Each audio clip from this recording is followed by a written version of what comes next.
سلام يسوع. واحد بعت سؤال بيقول: أنا كنت عاوز أعرف إيه سر الرقم 153 في الكتاب المقدس بأمثلة واضحة. يا صاحب السؤال، 153 دول ذكروا في آخر معجزة صنعها يسوع في إنجيل يوحنا. يسوع عمل 7 معجزات، وكل معجزة أطلق عليها القديس يوحنا آية. وكلمة آية في اللغة اليونانية سيمافون، يعني أمر أو حركة لأمر مقبل. يعني المعجزة في حد ذاتها عشان تعلمنا تعليم معين بعد كده.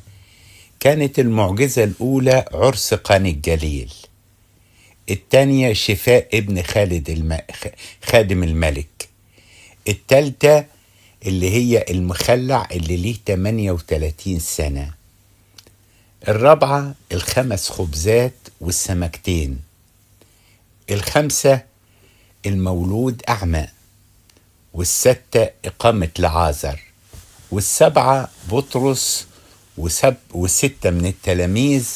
7 من التلاميذ ذهبوا معاه علشان يتصيدوا بعد قيامة المسيح. فالمسيح يسوع في هذه المعجزة أو الآية حب يعمل حاجتين: يرد بطرس اللي أنكره إلى الإيمان مرة أخرى. لما قال له أتحبني؟ قال له أنت تعرف كل شيء، أنت تعلم إني أحبك. قال له ارعى خرافي، ارعى غنمي. وهنا نجد إن ربنا رجعهم. لما جم يشدوا الشبكة، شدوا الشبكة فيها 153 سمكة. يعني الثمر أو الصيد هيبقى كتير عليكم ومعاكم أيها الرسل. رقم 3 ده رمز للثالوث الأقدس، الله آب وابن وروح القدس. ورقم 3 دي الصفة بتاعة الله في كل أعماله. يعني ربنا خلق العالم في 3 أيام وعمره في 3 أيام.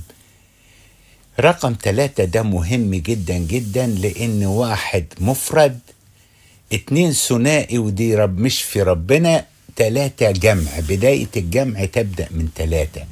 فالله واحد في ثالوث وثالوث في واحد. فكلمة 3 يعني معناه الثالوث الأقدس. هيعمل إيه؟ نيجي للرقم الأخير. الرقم الأولاني 3، الأخير 100. طب 100 ده رقم إيه؟ كمال الثمر. الواحد لما يجيب ثمر كامل بنقول جاب 100%، خد الفول مارك. يبقى إذن هنا 100% يعني معناها كمال الثمر. الثالوث الأقدس هيدينا كمال الثمر إمتى؟ يوم 50. 50 ده حلول الروح القدس، هيجي وياخد من المسيح ويسوع ويدينا ويكمل ثمرنا. إذن 100 كمال الثمر، 3 الثالوث الأقدس، يوم 50 الروح القدس هياخد من الله ويدينا إلى أن يتصور المسيح يسوع فينا.